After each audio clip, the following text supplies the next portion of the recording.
একদম ইচ্ছা করে না, এত অন্ধকার রাস্তা, কিন্তু কি করা যাবে। যাই জোরে চালিয়ে দিকটা, এই পাশটা ঠিকই আছে, যাই সামনের দিকটা দেখি। দূর ভালো লাগে না, এই সময় আবার গাড়িটা ডিস্টার্ব করছে। এই তো ভালোই ছিল, কালকে তো সার্ভিসিং করলাম, এই সময় আবার এই প্রবলেম হচ্ছে কেন? এই রাতের মাঝখানে একে অন্ধকার।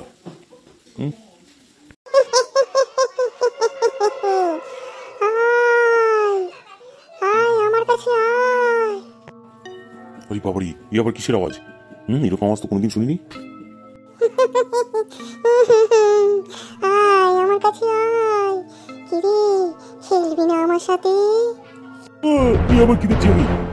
এই তো পাটা দেখছি পেছন দিকে, ওই বাবা, এই তো দেখছি এক পেতনি। ওই ওই যাও এখান থেকে, যাও এখান থেকে। কেউ আমার সাথে খেলে না, আয় আমার কাছে আয়, আয় একটু খেলি। না না না, আমি খেলবো না, আমি খেলবো না, যাও এখান থেকে, যাও।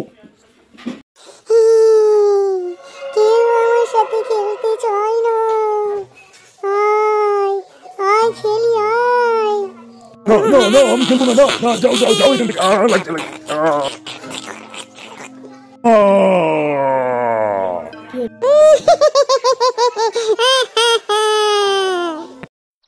আরে ভাঙাদা, এইসব কি হচ্ছে আমাদের এখানে? এ তো মংলু পুলিশের এই অবস্থা কি করলো? হায় হায় রে। আরে দাদা, আমিও তো দেখে প্রথমে ভয়ই পেয়ে গেছিলাম। এ তো পুরো ভাঙাচোরা অবস্থায় পড়ে রয়েছে, মনে হয় কেউ যেন একদম দৌড়ে মুচড়ে রেখে দিয়েছে একে। কি অবস্থা দেখুন তো। দাদা, এর আগে তো এরকম অবস্থা কোনোদিন হয়নি। কি হলো যে আমাদের গ্রামটার অবস্থা বলুন তো? হ্যাঁ, এবার তো পুজো পুজো দিতে হবে দেখছি। আরে এই বিকেল, এই দেখছিস তো কি অবস্থা হয়েছে পুলিশটার। কি অ্যাক্সিডেন্ট হলো না কি হলো কিছু তো বোঝাই যাচ্ছে না। আরে এ তো মনে হচ্ছে কোনো অ্যাক্সিডেন্ট নয় রে, এ কোনো ভূতের কারবার, বুঝলি? ভূত বা পেতনি পেতনি কারবার। এ তো পুরো দেখ না, ঠ্যাংটা একদিকে ওই ঠ্যাংটা একদিকে, ঘাটটা মটকে দিয়েছে, বুঝতে পারছিস না? এই ফুটো, ওখানে কি হয়েছে রে? এত জটলা পেতে রয়েছে, ব্যাপারটা কি রে? আরে আমি কি থোড়াই জানি না কি রে, সামনে গেলেই দেখতে পাবো, গিয়ে দেখি আগে কি হলো। চল চল সামনে চল। এই বিকেল, এই টাকলা একটু সাইড দিয়ে দেখি। আরে বাপে, এটা কি হলো? আরে এই তো পুরো দুমড়ে মারছিটানো অবস্থা, এইটা কে করলো রে বাবা? হ্যাঁ, এ তো সাধারণ অ্যাক্সিডেন্ট তো মনে হয় না। ওরে আমার তো ভয় লাগছে, যাই আমি এখান থেকে কেটে পড়ি, আর থাকা যাবে না এখানে। ওরে বাপরে বাপ, মাথা ঘুরছে আমার। এই চল চল চল চল, ওদিকে চল ওদিকে চল, এখানে থাকা যাবে না, রাতে চল। হ্যাঁ চল চল চল ওদিকে চল। বলছিলাম কি ঘন্টুদা, একটা ফোন করুন না বড়বাবুকে থানার, তাড়াতাড়ি এসে উনি এই লাশটাকে নিয়ে যাক। এই অবস্থায় পড়ে থাকলে বাচ্চারা আবার ভয় টয় পেয়ে যাবে। আর এই ব্যাপারটা নিয়ে একটু আলোচনা করতে হবে, কি যে হচ্ছে না বোঝা তাই বড়। হ্যাঁ পকাইদা, আপনি ঠিকই বলেছেন। দেখি থানার বাবু আর বড় বাবুকে একটা ফোন করি, উনি যাতে এসে লাস্টে। দূর ভালো লাগে না এই সংসার আর করতে। হ্যাঁ, রান্না বান্না শেষ হলো, এবার রান্নাঘর মোছো, তারপরে জামা প্যান্ট কাচো, এই করো ওই করো, খালি গেলেও না আর এই করো। এক দুটো আছে খালি এদিক ওদিক ঘুরে বেড়াবে, কোনো কাজ নেই। আর ওই ছেলেটা একটা হতচ্ছাড়া হয়েছে, কখন আসবে আর কখন যাবে তার কোনো ঠিক নেই, ঠিক মতো খাবেও না। দিন দিন যা হচ্ছে চেহারাখানা, আসুক আজকে দেবো খানে ভালো। আরে আরে, আবার কি হলো? ও গেননি, এরকম চেঁচাচ্ছ কেন তুমি? চিকেন জানো না? হ্যাঁ দেখছো তো, সারাদিন কাজ করে যাচ্ছি, আর কোন চলে গেছিলে? হ্যাঁ একটা ইচ্ছা করে না আমাকে একটু হেল্প করতে? হ্যাঁ সকাল থেকে খেটে মরি, আর তোমাদের জন্য রান্না বান্না করতে করতে আমি পাগল হয়ে যাচ্ছি। একটা কাজের লোক রাখতে পারো না তুমি? এই কাজের লোক ছাড়ো, আগে আমার কথাটা শোনো মন দিয়ে। আজকে কি হয়েছে? কেন, কি আবার হলো? আরে সকালবেলায় আমি গেছিলাম ওই মাঠটার পাশের যে রাস্তাটা আছে না, ওই রাস্তার পাশ দিয়ে একটু হাঁটাচলা করছিলাম। তা গিয়ে দেখি মংলু পুলিশের সে কি অবস্থা, ভাঙাচোরা অবস্থা, এসে হাত পা ভাঙা, মুখটা ঘাটিটা অন্যদিকে ঘোরানো, সে কি অবস্থায় পড়ে রয়েছে গো। আমার তো ভীষণ ভয় করছে। আর তারপরে দেখলাম ঘেচুদা এলো, হ্যাঁ আরও 2-3 জন এলো, আর বিটকেল ফুটো ওরাও এসেছিলো, এসে দেখছিল ব্যাপারটা। আমি তো আবার ওদেরকে বারণ করলাম এখানে আসতে, আর তাড়াতাড়ি বললাম ওদিকে চলে যা। আমার তো রীতিমতো ভয় লাগছে, কি যে হচ্ছে না আমাদের গ্রামটার এই অবস্থা হলো, কি ব্যাপার কিছু বুঝে উঠতে পারছি না, বুঝলে? আরে বলো কি গো, এই আমার ফুটোটা ওখানে গেছিল, ও আবার কি হলো না কে জানে রে বাবা রে। এই ছেলেটাকে নিয়ে আর পারি না, কোথায় আবার গেল? তুমি তো ওকে ধরে নিয়ে বাড়িতে আসতে পারতে। ওরে বাপ রে বাপ, আর বলছি কোনো অ্যাক্সিডেন্ট হয়েছিল নাকি বড়? আরে না রে না, কোনো অ্যাক্সিডেন্ট নয়। অ্যাক্সিডেন্ট হলে তো বোঝাই যেত, রক্ত বেরিয়ে থাকতো, মাথা পাতা ফেটে যেত, এরকম কিছু একটা হতো। সেসব কিছুই নেই গো, কোনো শরীরে কোনো দাগ নেই, শুধু ঘাটটা মটকানো, আর এদিকে হাত পাগুলো ভাঙাচোরা অবস্থায় এদিক ওদিক পড়ে রয়েছে। মনে হয় খুব জোরে ওকে কেউ ধরে ঘাটটা মটকে দিয়েছে। বিশাল শক্তিশালী কিছু একটা জিনিস হতে পারে, বুঝতে পারো? আমার তো ভীষণ ভয়ই লাগছে, এই গ্রামে আবার কি অশুভ শক্তি এলো। এবার মনে হয় এবারে বড় সড়ো পুজো দিতে হবে। আর দেখি ছেলেটা কোথায় গেল, খুঁজে টুজে নিয়ে আসি। তুমি তাড়াতাড়ি রান্নাটা সারো, আর একটু সাবধানে যাতায়াত করো, বুঝতে পারলে? আলি এই টঙ্কা, এই রাস্তাটার অবস্থা দেখেছিস? এখনো পর্যন্ত ঠিক মতো লাইট এরা দিল না, আর যত ঘুটঘুটে অন্ধকার এখানেই যেন পড়ে। এই পা চালিয়ে চল, এই রাস্তাটায় আসলে না আমার একটু ভয় লাগে। হ্যাঁ গো বাবা, ঠিকই বলেছো, এই রাস্তাটায় আসলে না কেমন যেন গাটা ছমছম ছমছম করে। ঠিক আছে, ওসব তোমাকে চিন্তা করতে হবে না, আমি তো আছি তোমার সাথে। চলো চলো, এগিয়ে যাই, চলো। আয় আয়, আমার সাথে খেলবি, আয়। এই তো তোরা দুজনে এসেছিস, আয়। ও বাবা, কিসের আওয়াজ গো? হ্যাঁ, কেমন যেন অদ্ভুত অদ্ভুত আওয়াজ পাচ্ছি। হ্যাঁ রে চমকা, ঠিকই বলেছিস, এ তো কোনো মেয়ের আওয়াজ। খেলবি আই করছে, এত রাত্রে আবার কি খেলবে? আয় তোরা, আয়, এসেছিস, আয় খেলবি, আয়। ও বাবা, এই তো পেতনি গো বাবা, দেখো পা দুটো কেমন উল্টো দিকে। বাবা তাড়াতাড়ি চলো বাবা, এখান থেকে পালাই, চলো চলো। আরে আমাকে নিয়ে যা রে, তাড়াতাড়ি নিয়ে যা। আরে আমি তো দৌড়াতে পারি না রে, আমাকে নিয়ে যা রে।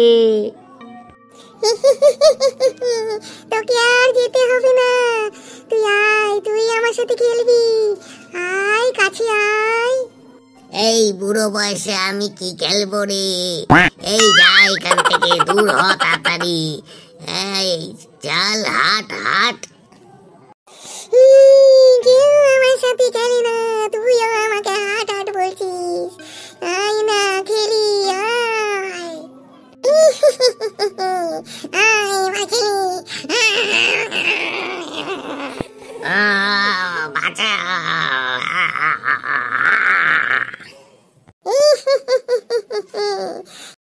আরে বিটকেল আটাকলা, এই চল চল তাড়াতাড়ি বাড়ি যাই, অনেক রাত হয়ে গেল। আরে ও চঙ্কাদা, এত রাত্রে বলে এখানে কি করছো? এ ফুটো, আমার বাবাকে বাঁচা রে। ওই মাঠের ওই রাস্তাটার পাশ দিয়ে আসছিলাম, তারপর একটা অদ্ভুত আওয়াজ এলো, আয় কাছে আয়, খেলবি না আমার সাথে, এইরকম একটা আওয়াজ এলো। তারপর দেখি একটা পেতনি, বুঝতে পারলি? তা আমি তো কোনো মতে দৌড়ে নিয়ে পালিয়ে এসেছি, কিন্তু আমার বাবাকে আনতে পারলাম না রে। কি হলো কে জানে আমার বাবার সাথে। আরে তোমাকে আবার কে বললো এই রাস্তা দিয়ে আসার জন্য? হ্যাঁ, দেখছো না আমরা এখানে বসে আছি আর ওইদিকে যাচ্ছি না? হ্যাঁ, তুমি শোনোনি কোনো কথা? আগের দিন ওই মংলু পুলিশ ওখানে মারা গেছে, হ্যাঁ, কি ওর গাড় ফাড় ভটকে দিয়েছে, আর তুমি ওখানে তোমার বাবাকে নিয়ে আসছিলে, তুমি জানো না এই কথা? আরে আমি জানলে কি আর ওই দিক থেকে আসতাম রে, আমি তো কদিন পর বাবাকে নিয়ে ফিরছি, আর ওইখানে এতদিন তো কিছু হয়নি, আজকে হঠাৎ কি হয়ে গেল রে, আমার বাবাকে মনে হয় আর বাঁচাতে পারলাম না। এরে ফুটো, কি করবো রে, আমি কিছুই বুঝতে পারছি না। এই চমকাটা, এখন আর ওইসব ভেবে লাভ নেই, তুমি এক কাজ করো, তাড়াতাড়ি বাড়ি চলে যাও। ঠিক আছে, চলো আমরা তোমাকে পৌঁছে দিচ্ছি, আর কালকে সকালবেলা ব্যবস্থা করবো। এই বিটকেল শোন, কালকে না আমরা ওই বটতলার ওখানে যাবো, ওখানে যে তান্ত্রিকটা আছে তান্ত্রিকের সাথে কথা বলতে হবে, যে করে হোক এই পিকনিক ব্যবস্থা করতে হবে, নাহলে আমরা মারা যাবো, আমাদের বাড়ির লোকেরা মারা যাবে, আর পাড়া পড়শিও মারা যাবে, এই কাউকে ছাড়বে না মনে হচ্ছে, বুঝতে পারলি? পুরো জায়গাটা একদম বিচ্ছিরি অবস্থা করে দিল। ঠিক আছে ফুটো, এখন চল বালি চল, বালি চল। ও এই বিটকেল, চল বালি চল, বালি চল, চমকাদাকে পৌঁছে দিয়ে আমরা বালি যাই, তাড়াতাড়ি চল। ওং হিং পিং বাট। ওই দেখ ফুটো, ওই বট গাছের তলায় বসে রয়েছে তান্ত্রিকটা, চল তাড়াতাড়ি গিয়ে ওনার সাথে কথা বলি। হ্যাঁ, ব্যাপারটা একটু তাড়াতাড়ি সাল্টে নিতে হবে, বুঝতে পারলি? হিং পিং বাট। বাবা, বাবা একটু চোখ খুলবেন বাবা? বল, আমি সব শুনতে পাচ্ছি, আর তোরা কি জন্য এখানে এসেছিস সেটাও আমি জানি। তোদের ওই মাঠের পাশের ওই রাস্তায় নতুন একটা পেতনির উদ্ভব হয়েছে। কেউ ওর থেকে বাঁচবি না তোরা। ও বড়ই সাংঘাতিক পেতনি রে, ভীষণ শক্তি ওর। বাবা আপনি তো দেখছি সবকিছুই জানেন, তাহলে এর একটা ব্যবস্থা করে দিন না বাবা, আপনাকে একটা ব্যবস্থা করে দিতেই হবে বাবা। আমার দ্বারা এই কাজ হবে না, আমি পারবো না, তোরা যা, অন্য কোথাও যা। পারবে না? একটা কাজ, সামান্য কাজ একটা করতে পারবে না? তাহলে এখানে বসেতেন কেন? আবার লিখে রেখেছেন এখানে পারবান তো বাবা, যে কিছুই পারে না আবার লিখেছে পারবান তো বাবা। কে বললি রে কথাটা আমাকে? হ্যাঁ, পারবান্ত বাবাকে বললি এরকম কথা? বিশ্বের এমন কোনো কাজ নেই যে পারবান্ত বাবা পারে না। ঠিক আছে, এই ব্যবস্থা আমি করে দেবো তোদের। অনেক ধন্যবাদ বাবা আপনাকে, কিন্তু ওই পিকনিকে এরকম করছে কেন বাবা? এসবের পেছনে একটা আক্রোশ আছে রে ওর। ও যখন ছোট ছিল না, তখন ও খুব খেলাধুলা করতে ভালোবাসতো, বিশেষ করে রান্নাবাটি খেলা। আর কেউ ওকে খেলা নিত না, খুব গরিব ঘরের মেয়ে বুঝলি। এখান থেকে 200 কিলোমিটার দূরে ওর বাড়ি, চুলকানিপাড়া গ্রামে ওর জন্ম। বড় যত হতে থাকলো তত ওর বন্ধু বান্ধব কমতে থাকলো, কেউ ওকে ভালোবাসতো না, খুব গরিব বলে। আর যখন ও খেলাধুলা করতে যেত কেউ ওকে নিত না। আর রান্নাবাটি খেলার এত পিয়াসা ছিল, সে সারাদিন শুধু রান্নাবাটি খেলতো। আর ওই একলা খেলতে খেলতে মনের দুঃখে কোনো বন্ধু বান্ধব না পেয়ে একদিন জলে ডুবে মারা গেল। তারপরও পেতনি হয়ে গেল, বুঝতে পারলি। আর যাকেই রাত্রেবেলায় দেখে তাকেই ও ধরে বলে, আয় খেলবি, আয় আমার সাথে খেলবি না। আর যারাই না বলে তাদেরকে ওই ঘাড় ধরে মটকে দেয়। আরে খেলবি কি ওর সাথে, ও তো পেতনি, ভয়ে আধমোড়া হয়ে যায়। তখন ও কি করে, ওই ঘাড় ধরে মটকে দেয়। ঠিক আছে, তোদের অত চিন্তা করতে হবে না বুঝলি। এই পারবান্ত বাবার কাছে যখন এসছিস এর বিহিত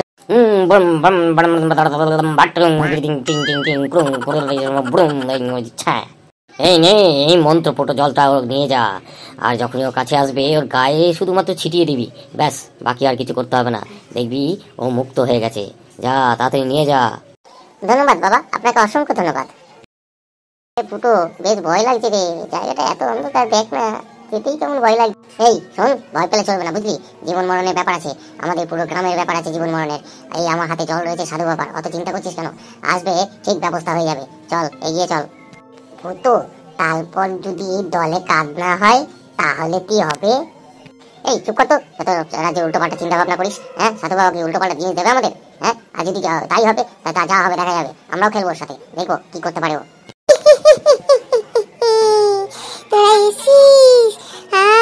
খেলবি, আয় ফুটো, ওই দেখ আওয়াজ পেয়েছিস, তার মানে ও এসে গেছে রে। এইখানে চুপ করে দাঁড়া, সামনে আসুক তারপর ব্যবস্থা করছি। আয় খেলবি, আয় আয়, তোরা কাছে আয়। আয় তুই কাছে আয়, এবার খেলা হবে আজকে। আয় দেখি কেমন খেলতে পারিস, আয় কাছে আয়। এতদিন পর পেয়েছি, খেলার সাথে পেয়েছি। আয় তুই আয়, আজকে তোদের সবার সাথে খেলবো আমি। আজকে অনেক লোককে মেরেছি এর আগে আমি, কিন্তু আজকে সত্যিকারের খেলার সাথে পেয়েছি। আয়, কিন্তু দেখ, খেলা যদি না পারিস না, সব কাটার ঘাড় মটকে দেবো। মটকাবি না? হ্যাঁ, তোর খুব ঘাড় মটকানোর শখ, আজকে তোর এই শখ আমি বের করে দিচ্ছি। এই নে। কি জিনিস দিলি রে তুই? জ্বলে গেল, গাছ পা জ্বলে গেল, পুড়ে গেল সব।